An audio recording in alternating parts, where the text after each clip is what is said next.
एक छोटे से गांव में रामदीन नाम का एक किसान रहता था। खेती ही उसका सहारा थी और उसी पर उसका पूरा जीवन टिका था। उसका बेटा सूरज खेत में उसके साथ काम करता था। हीरा मोती, बस थोड़ा और जोर लगाओ। जमीन सख्त है पर हम हार नहीं मानेंगे। रहने दे सूरज, इन गायों को तकलीफ मत दे। जब आसमान ने ही मुंह मोड़ लिया तो ये जमीन क्या देगी। पिताजी आप छांव में जाकर बैठिए, मैं देख लूंगा। मिट्टी थोड़ी सूखी है, बस एक बार हल गहरा चला गया तो सब ठीक हो जाएगा। गहरा कैसे जाएगा? देख तो सही, मिट्टी में दरारें पड़ गई हैं। ये दरारें जमीन में नहीं, मेरे दिल में पड़ रही हैं। आप बस भरोसा रखिए, मैं हूं ना। माँ जरा पानी लाना पिताजी के लिए। दूर चूल्हे पर सूरज की माँ कोमल सूखी रोटियां बना रही थी। लाई बेटा, ये लीजिए पानी। आप अंदर जाकर आराम क्यों नहीं करते? सूरज कर लेगा। क्या कर लेगा कोमल? जब जमीन ही मर रही हो तो बेटा क्या कर लेगा? सूरज सुन, इधर आ। जी पिताजी। तुझे पता है ना, दया सागर रोज चक्कर काट रहा है। वो मोटरसाइकिल की आवाज मुझे रात को सोने नहीं देती। आने दीजिए उसे, मैं बात कर लूंगा। क्या बात करेगा? तू बच्चा है अभी, उसे बात करना नहीं आता, उसे सिर्फ छीनना आता है। तभी दूर से मोटरसाइकिल की आवाज आई। दया सागर की भारी बाइक धूल उड़ाती हुई खेत के किनारे आकर रुकी। रामदीन भाई, क्या हालचाल? अरे सूरज बेटा, तू अभी तक हल चला रहा है? इस मिट्टी में अब कुछ बचा ही कहाँ है? प्रणाम दया सागर जी, कहिए कैसे आना हुआ? बस यूं ही आया था। 1 लाख के कर्ज पर 48,000 तो सिर्फ ब्याज ही बन चुका है और ये हर महीने बढ़ता ही जा रहा है। फसल कटने दीजिए, हम आपका सारा पैसा जरूर चुका देंगे साहूकार जी। फसल? कहाँ है फसल सूरज? यहाँ तो सूखी घास भी मुश्किल से दिखती है। रामदीन भाई, ये कागज देख रहे हो? इन्हें तो बस नाम बदलना आता है। आप धमकी दे रहे हैं? नहीं बेटा, सलाह दे रहा हूँ। वक्त रहते मान जाओ तो इज्जत बच जाएगी, वरना बाजार तो वैसे ही बदनाम है। चलता हूँ रामदीन भाई। दया सागर के जाने के बाद खेत में सन्नाटा छा गया। सूरज की माँ चुपचाप घर की ओर चली गई। सूरज गायों के पास गया और उनके माथे पर हाथ रखा। तुम लोग भी थक गए हो ना? कोई बात नहीं, ये लोग नहीं समझेंगे। तुम लोग तो जानते हो ना कि मैंने कितनी मेहनत की है। तुम लोग तो नहीं छोड़ोगे ना मेरा साथ? बैलों ने अपनी गर्दन हिला दी, जैसे वे सूरज का दर्द समझ रहे हों। लेकिन अगले ही पल एक और बिजली गिरी। रामदीन खेत के बीचों बीच अचानक गिर पड़ा। पिताजी, माँ जल्दी आओ, पिताजी को क्या हुआ? पिताजी आंखें खोलिए। रामदीन जी, बेटा जल्दी डॉक्टर को बुला। गांव के छोटे से अस्पताल में रामदीन को भर्ती किया गया। डॉक्टर ने सूरज को बाहर बुलाया। उसकी आंखों में कोई दिलासा नहीं था। देखो सूरज, मैं साफ बात करूंगा। रामदीन जी का शरीर अब जवाब दे चुका है। उम्र और ऊपर से ये मानसिक तनाव, अब ये कभी भी खेत में मेहनत नहीं कर पाएंगे। इन्हें पूरा आराम चाहिए। अगर इन्होंने दोबारा हल पकड़ा तो जान भी जा सकती है। लेकिन डॉक्टर साहब, हमारी जमीन, खेती के बिना घर कैसे चलेगा? वो मुझे नहीं पता सूरज, लेकिन एक बात पक्की है, अब इस घर की और उस जमीन की पूरी जिम्मेदारी सिर्फ और सिर्फ तुम्हारे कंधों पर है। संभाल सको तो संभाल लो। बाजार के बीचों बीच धूल उड़ रही थी। चारों तरफ शोर था, लेकिन सूरज के कानों में सिर्फ अपनी धड़कन सुनाई दे रही थी। तभी एक भारी आवाज ने उसे पीछे से रोका। अरे सूरज, रुक जरा, इतनी जल्दी कहाँ जा रहा है? प्रणाम दया सागर जी, बस मंडी जा रहा था, पिताजी की दवा लेनी है। दवा तो तेरे बापू पिछले 3 महीने से ले रहा है सूरज, मगर बीमार तो तेरी जमीन लग रही है। दया सागर ने अपनी जेब से मुट्ठी भर सिक्के निकाले और सूरज के पैरों के पास फेंक दिए। ये ले, ये रख ले।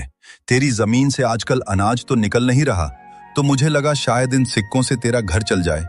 दया सागर जी, बाजार में ये सब करने की क्या जरूरत है? मैं कल आकर बात करूंगा। कल? कौन सा कल सूरज?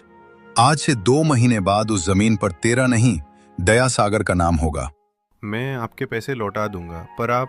पैसा तो तू देगा ही, लेकिन पहले अपनी औकात तो देख ले। जा, दवा ले जा अपने बाप के लिए। कहीं ऐसा न हो कि जमीन के साथ साथ चिराग भी बुझ जाए। सूरज बिना कुछ बोले वहां से चल दिया। लोगों की हंसी उसके पीछे उसे काट रही थी। सूरज जब घर लौटा तो उसकी दुनिया बदल चुकी थी। बाजार वाली उस घटना के बाद उसने लोगों की आंखों में देखना छोड़ दिया था। भगवान, क्या यही लिखा था मेरी किस्मत में? मेहनत भी की, ईमानदारी भी रखी, फिर ये बेइज्जती क्यों? रात का पिछला पहर था। सूरज की आंख लग ही रही थी कि उसे अंदर के कमरे से खुसर पुसर सुनाई दी।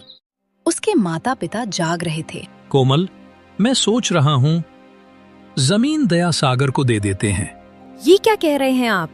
वो जमीन आपकी जान है। जान तो सूरज है। उस बच्चे की हालत देखी है तुमने? बाजार में लोग उसे ताने मारते हैं। मेरी वजह से उसे नीचा देखना पड़ रहा है। मैं अब और नहीं झेल सकता। मैं हार गया हूँ कोमल। पिताजी। आप हार सकते हैं, पर मैं नहीं। सूरज अभी जवान है, वो कुछ न कुछ कर लेगा। क्या कर लेगा?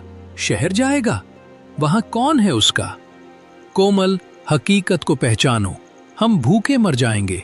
उससे अच्छा है कि वो जमीन बेचकर जो थोड़ा बहुत मिले उससे सूरज की कहीं नौकरी लगवा दे। सूरज को ये सुनकर जो दर्द हुआ वो भूख से भी ज्यादा था। तभी सूरज की माँ वहाँ आई। उसके हाथ में एक छोटा सा मखमल का कपड़ा था। सूरज, इधर आ बेटा। माँ, आप सोई नहीं? ये ले। ये क्या है माँ? ये मेरा आखिरी जेवर है। तेरे नाना ने दिया था। इसे बेचकर 22,000 तो मिल ही जाएंगे। नहीं माँ, ये मैं कभी नहीं करूँगा। ये आपकी आखिरी निशानी है। निशानी इंसान की होती है बेटा, सोने की नहीं। ये रख। मैं तुझे कोई सलाह नहीं दूंगी, ना ही कोई उम्मीद का भाषण दूंगी। बस इतना कहूंगी कि मुझे अपने बेटे पर भरोसा है।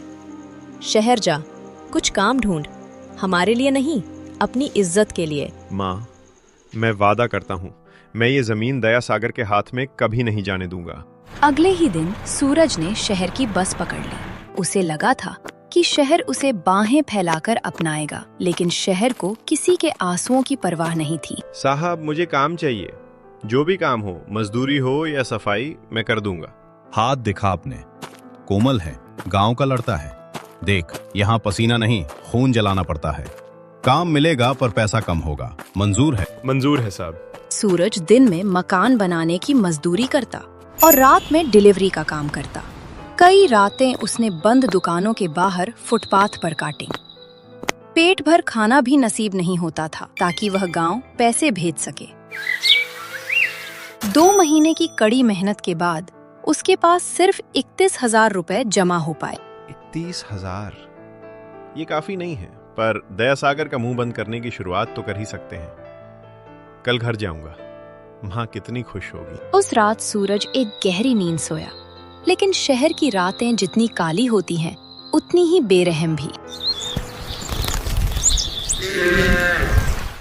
मेरा बैग, मेरी कमाई कहाँ गई? ओ भाई, किसी ने मेरा बैग देखा क्या? अरे ओ लड़के, यहाँ रोज हजारों आते हैं और हजारों का सामान चोरी होता है। शोर मत मचा, आगे बढ़। यहाँ पुलिस भी नहीं सुनती। साहब, मेरी 2 महीने की मेहनत थी। मेरे पिता की दवा, मेरी जमीन, सब उसमें था। कोई तो मदद करो। कोई मदद के लिए नहीं आया। शहर की भीड़ उसके पास से ऐसे गुजर रही थी जैसे वो कोई पत्थर हो। सूरज के पास अब न पैसे थे न हिम्मत। वह खाली हाथ गांव लौटा। माँ, मैं हार गया। सब कुछ चोरी हो गया। तू जिंदा लौट आया बेटा, मेरे लिए वही बहुत है। लेकिन दया सागर को इस बात से कोई फर्क नहीं पड़ता था। डेडलाइन खत्म हो चुकी थी। वो फिर से सूरज के घर के बाहर खड़ा था। इस बार उसके साथ कुछ गुंडे और हाथ में कानूनी कागजात थे। रामदीन भाई, वक्त खत्म। देखो सूरज, मैं बुरा आदमी नहीं हूँ। कागजों के हिसाब से तो ये जमीन अब मेरी है, लेकिन चलो मैं तुम्हें फसल काटने तक का वक्त देता हूँ। तब तक तुम इसी जमीन पर मजदूरी करो, मुझे कोई दिक्कत नहीं है। आप हमें अपनी ही जमीन पर मजदूर बना रहे हैं। जमीन अपनी तब होती है सूरज, जब उसकी कीमत चुकाई जाए। क्यों रामदीन भाई, जुबान क्यों बंद है? जो आपको ठीक लगे साहब। सूरज पूरी तरह टूट गया। उसने खुद को कमरे में बंद कर लिया। खेत सूखे पड़े थे और पिता दरवाजे पर चुपचाप बैठे रहते। तभी एक शाम सूरज का बचपन का दोस्त केतन उससे मिलने आया। सूरज, कब तक इस अंधेरे में बैठा रहेगा? क्या करूं केतन, किस्मत ही खराब है। शहर गया तो वहां लुट गया, यहाँ आया तो अपनी ही जमीन पर मजदूर बन गया। सुन सूरज, मैं तुझे पैसे नहीं दूंगा, क्योंकि पैसे से तू सिर्फ कर्ज चुका पाएगा, अपनी इज्जत वापस नहीं ला पाएगा। बस एक बात याद रखना, नौकरी तुझे महीने का खर्चा दे सकती है, लेकिन पैसे की समझ ये तय करती है कि तू किसके सामने झुकेगा और कौन तेरे सामने। इसका क्या मतलब है? मतलब तू खुद ढूंढ। तुझे क्या लगता है इस सूखी मिट्टी में सिर्फ अनाज उग सकता है? दिमाग लगा सूरज, वक्त बदल रहा है। केतन इतना कहकर चला गया। सूरज रात भर सो नहीं पाया। पैसे की समझ, ये शब्द उसके दिमाग में हथौड़े की तरह बज रहे थे। अगले दिन वो अपने सूखे खेत की मेड़ पर बैठा था। तभी एक बूढ़ा चरवाहा अपनी भेड़ों के साथ वहां रुका। बेटा, क्यों इस सूखी मिट्टी को घूर रहा है? बाबा, ये जमीन मर चुकी है, अब यहाँ कुछ नहीं उगेगा। जमीन कभी नहीं मरती बेटा, बस उसे समझने वाले मर जाते हैं। देख, खेत के किनारे ये छोटे छोटे कटीले पौधे दिख रहे हैं। हाँ, ये तो जंगली घास है। ये जंगली घास नहीं है, ये शतावरी है। पुराने जमाने में जब यहाँ नहरें नहीं थीं, लोग ऐसी ही जड़ी बूटियां उगाते थे। इन्हें पानी कम चाहिए पर देखभाल कड़ी। शहर के बड़े बड़े व्यापारी इनके लिए मुंह मांगी कीमत देते हैं, पर लोगों ने आसान खेती के चक्कर में इन्हें छोड़ दिया। जमीन ने उन्हें नहीं छोड़ा, उन्होंने जमीन को छोड़ दिया। सूरज की आंखों में एक चमक आई। उसने उस छोटे से पौधे को जड़ से उखाड़ा और उसे ध्यान से देखने लगा। बाबा, क्या ये सच में बिकती हैं? कोशिश करके देख ले, वैसे भी खोने के लिए तेरे पास अब बचा ही क्या है। सूरज ने उसी दिन तय कर लिया। उसने जमीन के एक छोटे से हिस्से पर उन औषधीय पौधों को उगाने का फैसला किया। जब वह काम पर लगा तो गांव वाले हंसने लगे। देखो भाई, सूरज पागल हो गया है, अनाज नहीं उगा पा रहा, अब ये जंगली घास उगाएगा। अरे सूरज बेटा, ये क्या कर रहा है? घास खाकर पेट भरेगा क्या? चलो अच्छा है, कम से कम मेरी जमीन की सफाई तो हो रही है। सूरज ने किसी की बात नहीं सुनी, लेकिन असली चुनौती अभी आनी बाकी थी। खेती के लिए उसे थोड़े और पैसों की जरूरत थी। साहब, मुझे एक छोटा सा लोन चाहिए। सूरज जी, आपका रिकॉर्ड देखिए, पहले से ही दया सागर का इतना बड़ा कर्ज है, हम आपको 1 रुपया भी नहीं दे सकते। लेकिन ये नया प्रोजेक्ट है। सॉरी, हम रिस्क नहीं ले सकते। सूरज हार मानने ही वाला था कि उसे एक छोटे कोऑपरेटिव बैंक के बारे में पता चला। वहाँ के मैनेजर ने उसकी मेहनत देखी थी। सूरज, मैं तुम्हें 1.2 लाख का लोन दे रहा हूँ, लेकिन याद रखना, ये तुम्हारी जमीन के कागजों पर है। अगर तुम फेल हुए तो दया सागर को भी कुछ नहीं मिलेगा, ये जमीन बैंक ले लेगा, यानी तुम हमेशा के लिए बेघर हो जाओगे। क्या तुम ये रिस्क लेने को तैयार हो? साहब, मैंने बाजार में अपनी इज्जत को मिट्टी में मिलते देखा है, उससे बड़ा रिस्क और कुछ नहीं हो सकता। सूरज घर लौटा। उसके हाथ में लोन के पैसे थे और आंखों में जिद। अब या तो तू सोना उगलेगी या फिर मुझे अपने अंदर दफन कर लेगी। चिलचिलाती दोपहर में सूरज अकेला खेत में पसीना बहा रहा था। तभी कुछ गांव वाले उधर से गुजरे। अरे ओ सूरज, बस कर भाई, देख बगल वाला खेत लहलहा रहा है और तू यहाँ कटीली झाड़ियां बो रहा है। रामफल चाचा, फसल उगाने की हिम्मत और पानी दोनों खत्म हो चुके हैं। अब तो बस यही झाड़ियां मेरा सहारा है। अरे बेटा, जवानी जोश में नहीं, होश में गुजारी जाती है। ये जो तू कर रहा है ना, इसे गांव में पागलपन कहते हैं। देख लेना, जब ये घास उगेगी ना, तो दया सागर इसे चारे की तरह अपनी भैंसों को खिला देगा। चाचा, अगर ये घास उगी तो ये सिर्फ मेरा पेट नहीं भरेगी, पूरे गांव की सोच बदलेगी। बस आप दुआ कीजिएगा। दुआ तो हम कर ही रहे हैं, पर डर इस बात का है कि कहीं तू अपनी माँ की आखिरी जेवर भी इस बेकार की खेती में न फूंक दे। सुना है बैंक से भी मोटा पैसा उठा लाया है तू। पैसा लिया है तो चुकाऊंगा भी, आप फिक्र मत कीजिए। सूरज ने कुदाल फिर से उठा ली। रात होने को थी। वो लालटेन की रोशनी में उन छोटे पौधों की सेवा करता। सूरज बेटा, अब आजा। देख, रात के 11 बज रहे हैं, हाथ पांव धो ले, मैंने रोटी गरम की है। बस माँ, इस आखिरी हिस्से में थोड़ा पानी डाल दूं। ये पौधे बहुत नाजुक हैं, अगर अभी ध्यान नहीं दिया तो सुबह की धूप इन्हें जला देगी। देख तो सही बेटा, तू खुद को जला रहा है। क्या ये सब सच में काम करेगा? माँ बापू कहते थे जमीन धोखा नहीं देती, बस उसे सही चीज चाहिए। बस कुछ महीने और, फिर देखना मैं आपकी वो बाली वापस लाऊंगा। मुझे बाली नहीं चाहिए सूरज, मुझे मेरा हंसता खेलता बेटा चाहिए। हफ्तों की मेहनत रंग लाने लगी। सूखी जमीन पर हरियाली दिखने लगी। तभी एक दिन गांव में एक चमचमाती कार आकर रुकी। नमस्ते, क्या मैं सूरज जी से मिल सकता हूँ? मुझे पता चला है कि यहाँ कोई जड़ी बूटियों की खेती कर रहा है। जी, मैं ही सूरज हूँ, कहिए क्या काम है? वाह, गजब काम किया है। ये जड़ी बूटियां तो यहीं से बढ़िया लग रही हैं। मैं शहर से आया हूँ, दवाइयों का काम करता हूँ। आप मेरी फसल खरीदना चाहते हैं? बिल्कुल। देखो सूरज, मैं घुमा फिरा कर बात नहीं करता। तुम्हारी फसल तैयार होने में अभी 2 महीने हैं, लेकिन मैं तुम्हें अभी एक ऑफर दे सकता हूं। मैं पूरी फसल का प्री कॉन्ट्रैक्ट करना चाहता हूं। प्री कॉन्ट्रैक्ट मतलब ये कि भाव आज तय हो जाएगा। मैं तुम्हें 2.5 लाख रुपए दूंगा। 50,000 अभी एडवांस ले लो, बाकी फसल कटने पर। क्या कहते हो? सूरज की आंखों में चमक आ गई। 2.5 लाख? इससे तो बैंक का लोन भी चुक जाता और दया सागर का काफी हद तक मुंह बंद हो जाता। साहब, ये तो बहुत बड़ी रकम है, क्या आप सच में इतना देंगे? ये लो 50,000 का चेक। बस इस कागज पर अंगूठा लगा दो कि तुम ये फसल सिर्फ मुझे ही बेचोगे। देखो सूरज, तुम मेहनती लड़के हो, मैं तुम्हारी मदद करना चाहता हूँ। बहुत बहुत धन्यवाद साहब, आपने तो मेरी डूबती नैया पार लगा दी।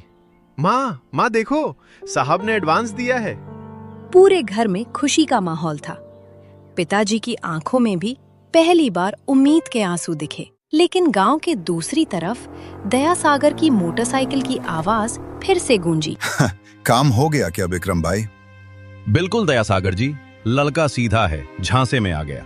50,000 के लालच में उसने उस कागज पर साइन कर दिए हैं, जिसमें लिखा है कि अगर फसल की क्वालिटी थोड़ी भी कम हुई तो उसे एडवांस का 4 गुना जुर्माना देना होगा। शाबाश! अब वो जमीन न बैंक की होगी न सूरज की, वो तो सीधे मेरी गोद में गिरेगी। बस अब कुछ दिन का इंतजार है। उसे लगने दो कि वो जीत रहा है। ऊंचाई से गिरने का मजा ही कुछ और होता है। सूरज को इस साजिश की भनक तक नहीं थी। उसने उन 50,000 रुपयों से पिताजी की दवाइयाँ खरीदी और खेत के लिए खाद खरीदी और पानी का पंप लगवाया। ये क्या है? ये पत्तों पे सफेद धब्बे कैसे आ गए? रातों रात सूरज की फसल पर एक अजीब किस्म के कीड़ों ने हमला कर दिया था। हरे भरे पत्ते पीले पड़कर झड़ने लगे थे। नहीं, ऐसा नहीं हो सकता।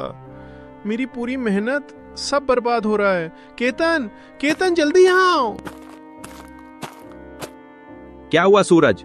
अरे बाप रे, ये कीड़ा बहुत तेजी से फैलता है। अगर 2 दिन में स्प्रे नहीं किया तो कुछ नहीं बचेगा। तो स्प्रे लाते हैं ना? चलो अभी बाजार चलते हैं। सूरज, ये आम दवा से नहीं मरेगा। इसके लिए बहुत महंगी दवा चाहिए। कम से कम 30-40 हजार का खर्चा आएगा। तेरे पास पैसे हैं? पैसे तो मैंने दवाइयों और खाद में खर्च कर दिए। मेरे पास तो अब 1 रुपया भी नहीं बचा। तो फिर किसी से उधार ले, वरना कल सुबह तक ये खेत श्मशान बन जाएगा। सूरज भागकर फिर से उसी बैंक के पास गया, लेकिन वहाँ से उसे धक्के मारकर बाहर निकाल दिया गया। वह गांव के हर उस शख्स के पास गया जो उसकी मदद कर सकता था, पर दया सागर के डर से सबने दरवाजे बंद कर लिए। साहब, बस 40,000 रुपए दे दीजिए, मेरी फसल मर रही है। अगर वो बच गई तो मैं आपके एक पैसे चुका दूंगा। अरे सूरज बेटा, अभी तो शहर के बड़े बाबू आए थे ना, चेक देकर गए थे। अब हमसे क्यों मांग रहे हो? और हाँ, याद है ना, जमीन के कागज अब मेरे नहीं, बैंक के पास हैं। मैं अब चाहकर भी तुम्हारी मदद नहीं कर सकता। साहब, आप तो बड़े आदमी हैं, दया कीजिए। मेरे पिताजी मर जाएंगे ये सदमा झेलकर। सदमे से तो वो वैसे भी मर रहे हैं सूरज। जा, उस शहर वाले व्यापारी को फोन कर, शायद वो मदद कर दे। सूरज ने कांपते हाथों से विक्रम को फोन लगाया। उसे उम्मीद थी कि उसका खरीदार उसकी फसल बचाने में मदद करेगा। हेलो, हाँ सूरज, क्या हुआ? साहब, खेत में कीड़े लग गए हैं। 40,000 चाहिए दवा के लिए, वरना फसल खत्म हो जाएगी। आप एडवांस में से काट लीजिएगा। क्या कीड़ा लग गया? देखो सूरज, कॉन्ट्रैक्ट के हिसाब से मुझे A ग्रेड फसल चाहिए। अगर तुम्हारी फसल खराब हुई तो मैं 1 रुपया भी नहीं दूंगा।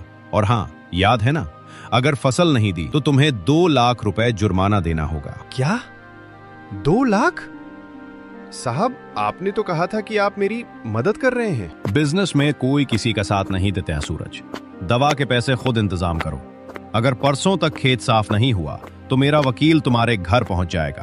फोन रखो अब। सूरज के हाथ से मोबाइल गिर गया। उसे अब समझ आया कि वो कितनी बड़ी साजिश का शिकार हुआ है। सूरज, क्या हुआ बेटा? पिताजी, मैं लुट गया। मैंने आपकी और माँ की इज्जत दांव पर लगा दी। मैं खत्म हो गया पिताजी। चुप हो जा बेटा, कुछ रास्ता निकलेगा। क्या रास्ता निकलेगा माँ? कल सुबह तक खेत खत्म हो जाएगा और परसों हम बेघर हो जाएंगे। दयासागर जीत गया माँ, वो जीत गया। उस रात सूरज के घर में चूल्हा नहीं जला। तभी अचानक बाहर जोर की बारिश शुरू हो गई। वाह भगवान, तूने भी क्या समय चुना है। जो बची कुची कसर थी वो ये बारिश पूरी कर देगी। अब तो मिट्टी भी बह जाएगी। सूरज बारिश में भीगता हुआ अपने खेत की तरफ भागा। वो पागलों की तरह मिट्टी को बचाने की कोशिश कर रहा था। तभी उसे अंधेरे में एक परछाई दिखी। बेटा, तू मिट्टी को बचा रहा है या अपनी हार को? बाबा, अब कुछ नहीं बचा। देखिए, सब बह रहा है। ये बारिश श्राप नहीं, वरदान है सूरज। ध्यान से देख, ये कीड़े पानी बर्दाश्त नहीं कर सकते। अगर तू अभी इस बहते पानी का रुख मोड़ दे और इन पौधों की जड़ों में वो राख डाल दे जो मैंने तुझे बताई थी, तो शायद चमत्कार हो जाए। राख? कौन सी राख बाबा? नीम के पत्तों और गोबर की राख। जा, अपने घर का चूल्हा खंगाल। जितनी राख है ले आ। ये महंगी दवाइयों से ज़्यादा असर करेगी, लेकिन तुझे पूरी रात जागना होगा। हर एक पौधे को हाथ से साफ करना होगा। मैं करूँगा बाबा। मैं पूरी रात क्या, पूरी जिंदगी जागूंगा। सूरज ने रात भर बारिश और कीचड़ में काम किया। उसकी माँ और केतन भी उसकी मदद के लिए पहुंच गए। उन्होंने एक एक पौधे को नीम के पानी से धोया और राख डाली। केतन, देख, कीड़े गिर रहे हैं। सूरज, ये तो सच में काम कर गया। पौधे अभी भी कमजोर हैं पर मरेंगे नहीं। तूने कर दिखाया भाई। सूरज की आंखों में नींद नहीं, एक अजीब सा जुनून था। लेकिन उसकी खुशी ज्यादा देर नहीं टिकी। जैसे ही वो घर पहुंचा, उसने देखा कि दयासागर और बैंक के कुछ अधिकारी उसके घर के बाहर खड़े हैं। सूरज जी, हमें सूचना मिली है कि आपकी फसल पूरी तरह बर्बाद हो चुकी है और आप जुर्माना भरने की स्थिति में नहीं हैं। बैंक ने आपकी जमीन की नीलामी की प्रक्रिया शुरू करने का फैसला किया है। क्या? लेकिन मेरी फसल बच गई है। देखिए, मैं अभी दवा डालकर आया हूँ। ये देखो सूरज, विक्रम ने रिपोर्ट भेजी है कि फसल डिस्कॉर्ड हो चुकी है और बैंक को अपनी गारंटी चाहिए। तुम्हारे पास आज शाम तक का वक्त है। या तो 1.25 लाख रुपए जमा करो या फिर इस घर को खाली करने के लिए तैयार हो जाओ। शाम तक? साहब, ये तो नाइंसाफी है। नाइंसाफी नहीं सूरज, ये कानून है। तुमने साइन किए थे ना, अब भुगतो। शाम को 5 बजे हम अपनी जेसीबी लेकर आएंगे। रामदीन भाई, सामान बांधना शुरू कर दो। सूरज के सामने अब पहाड़ जैसी चुनौती थी। फसल तो बच गई थी, लेकिन उसे बेचने में अभी भी वक्त था और बैंक को पैसा अभी चाहिए था। माँ, क्या अब भी कोई रास्ता बचा है? रास्ता हमेशा होता है सूरज, बस उसे ढूंढने की हिम्मत चाहिए। सूरज ने अपनी साइकिल उठाई और गांव से बाहर की तरफ पैडल मारने लगा। उसे नहीं पता था वो कहाँ जा रहा है। सूरज, रुक, कहाँ भाग रहा है? ऐसे भागने से 1.25 लाख रुपए नहीं मिलेंगे। तो क्या करूं केतन? घर पर पुलिस और बैंक वाले खड़े हैं। मेरी माँ के पास अब बेचने के लिए एक तिनका भी नहीं बचा। मैं उस विक्रम का गला दबा दूंगा। उसने मुझे धोखा दिया। गला दबाने से जेल मिलेगी, जमीन नहीं। मेरी बात सुन, वो विक्रम अकेला नहीं है। वो आरोग्य हर्बल्स नाम की एक बड़ी कंपनी का सप्लायर है। वो तेरा माल सस्ते में हड़प कर उन्हें महंगे में बेचना चाहता है। तो मैं क्या करूं? हम सीधे कंपनी के हेड ऑफिस चलेंगे। शहर यहां से 40 किलोमीटर दूर है। अगर हम 3 बजे तक वहां पहुंच गए और तूने अपनी फसल की असलियत दिखा दी तो शायद कुछ हो जाए। लेकिन मेरे पास कोई सर्टिफिकेट नहीं है, कोई कागज नहीं है। वो मुझे अंदर घुसने भी नहीं देंगे। ये ले, ये तेरे खेत की वो शतावरी है जिसे तूने कल रात राख से साफ किया था। ये तेरी मेहनत का सबूत है। चल, मेरी बाइक पर बैठ। केतन की बाइक हवा चीर रही थी। सूरज जड़ी बूटी को सीने से लगाए बैठा था। ठीक 2 बजे वे शहर की सबसे बड़ी बिल्डिंग के सामने थे। कहाँ जा रहे हो? ये कोई धर्मशाला नहीं है। चलो पीछे हटो। साहब, मुझे एमडी साहब से मिलना है, बहुत जरूरी काम है। हमारी जमीन का सवाल है। एमडी साहब, वो तो जैसे भिखारियों से नहीं मिलते। देख अपनी हालत, भाग यहाँ से वरना पुलिस बुलाऊंगा। साहब, एक बार देख तो लीजिए। हम गांव से आए हैं, हमारे पास बहुत कीमती चीज है। कीमती? कबाड़ लग रहा है। चलो रास्ता साफ करो, साहब की गाड़ी आने वाली है। तभी एक काली चमचमाती कार गेट के अंदर दाखिल हुई। सूरज ने बिना सोचे समझे कार के सामने छलांग लगा दी। क्या हुआ? ये शोर कैसा है? साहब, बस 2 मिनट। मैं कोई भिखारी नहीं हूँ, किसान हूँ। ये देखिए, ये मेरे खेत की फसल है। आपके सप्लायर विक्रम ने मुझे धोखा दिया है। वो मेरी फसल को बर्बाद बता रहा है ताकि मेरी जमीन छीन सके। मुझे इन सब बातों में कोई दिलचस्पी नहीं है। गार्ड, इन्हें यहाँ से हटाओ, मेरा वक्त कीमती है। साहब, एक बार इसे देख लीजिए। अगर ये बी ग्रेड भी निकली तो मैं खुद आपके पहियों के नीचे जान दे दूंगा। सूरज की आवाज में वो दर्द और जुनून था कि एमडी रुक गए। उन्होंने उसे सूंघा, उसकी बनावट देखी और उनकी आंखों में हैरानी साफ दिखने लगी। ये वाइल्ड शतावरी है और इतनी साफ। इस मौसम में तो ये मिलना नामुमकिन है। तुमने इसे कैसे बचाया? रात भर बारिश में जागकर, नीम के पानी और राख से। साहब, विक्रम कह रहा है ये कचरा है। खन्ना, जरा इधर आओ। इस सैंपल को अभी लैब ले जाओ और मुझे 10 मिनट में रिपोर्ट दो। और तुम, सूरज नाम है ना? अंदर आओ। सूरज और केतन एक आलीशान कैबिन में बैठे थे। बाहर 3 बज चुके थे। सर, ये तो अद्भुत है। इसकी पोटेंसी मार्केट में मिलने वाली किसी भी चीज से 40% ज्यादा है। ये तो प्योर A+ ग्रेड है। हेलो विक्रम, तुमने जो सूरज के फसल की रिपोर्ट भेजी थी वो गलत है। फसल शानदार है। अरे नहीं सर, वो लड़का झूठ बोल रहा है।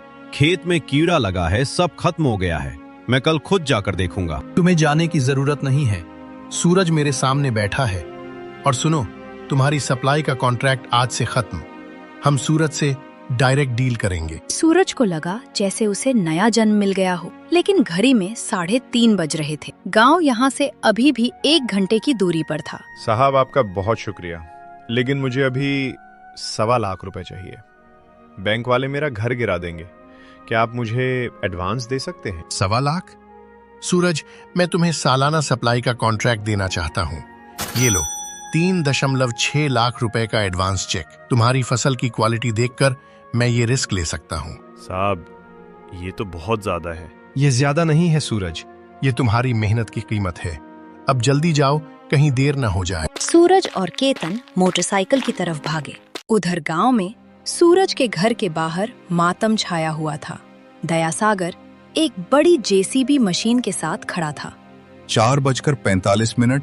रामदीन भाई, सामान बाहर निकालोगे या फिर हम मशीन चलाएं? दयासागर जी, बेटा शहर गया है, बस थोड़ी देर और वो आता ही होगा। शहर गया है भागने के लिए? उसे पता है कि वो पैसे नहीं ला सकता। अरे ओ बैंक वालों, शुरू करो अपनी कार्यवाही। पुलिस साहब देख लीजिए, कोई रुकावट नहीं होनी चाहिए। नहीं, मेरा बेटा आएगा। जब तक वो नहीं आता तुम इस घर को हाथ नहीं लगा सकते। हट बुढ़िया, बहुत नाटक देख लिया तेरा। ड्राइवर, चालू कर मशीन। सबसे पहले ये मेड़ गिराओ। जेसीबी का इंजन जोर से गरजा। तभी दूर से धूल उड़ाती एक मोटरसाइकिल तेजी से आई। रुकिए रुकिए, ये रहा आपका पैसा। सूरज के हाथ में एक गुलाबी चेक और कुछ कैश था। ये तो 3.6 लाख का चेक है और ये सीधे आरोग्य हर्बल से है। क्या? ये कैसे हो सकता है? ये जरूर नकली होगा। ये लड़का कहीं से चोरी करके लाया है। दयासागर जी, ये चेक असली है और इस पर बैंक की स्टैम्प भी है। सूरज, तुम्हारा कर्ज 1.25 लाख था। हम ये चेक ले रहे हैं। बाकी के पैसे तुम्हारे अकाउंट में कल जमा हो जाएंगे। पुलिस साहब, नीलामी रद्द की जाती है। क्यों दयासागर जी, अब समझ आया?